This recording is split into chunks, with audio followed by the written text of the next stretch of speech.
Mustafa Rahman. LPL বাদ the 100-8 কোটি ভিত্তিমূলক সরাসরি চুক্তিতে মোস্তাফিজুর রহমানকে দলে ফিরিয়েছেন বার্মিংহাম।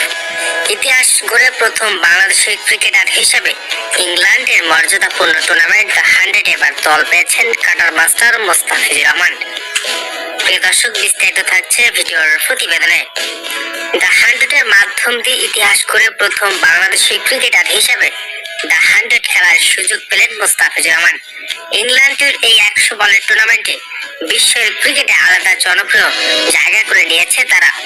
বিশ্বের সেরা টি-20 তারকারা এখানেই খেলেন, আর সেখানেই মঞ্চে এবার দেখা যাবে বাংলাদেশের তাফিজকে। বোলিং এর শেষ ওভারে কাটার স্লোয়ার আর নিখুঁত ইয়র্কার বরাবরই ব্যাটারদের জন্য আতঙ্কের নাম, আর সেখানে দক্ষতার কারণে তাকে দলে নিতে আগ্রহ দেখিয়েছেন বার্মিংহাম ফিনিক্স। দলটির কোচ স্টাফ মনে করেন ইংল্যান্ডের কন্ডিশনে মোস্তাফিজুর রহমান হয়ে উঠতে পারেন অন্যতম বড় এক অস্ত্র। একসময় আইপিএল মাতানো এই বামহাতি পেসার এখন আবারও বিশ্বের ফ্র্যাঞ্চাইজি ক্রিকেটে নিজের নাম উজ্জ্বল করেছেন। এলপিএল না খেলে তা 100 জায়গা পাওয়ার পর ক্যারিয়ারে নতুন একটি বড় অধ্যায় অর্জন করে ফেলেছেন। তবে এখন দেখার বিষয় তা 100 মোস্তাফিজুর রহমান সেরা কতটুকু দিতে পারে।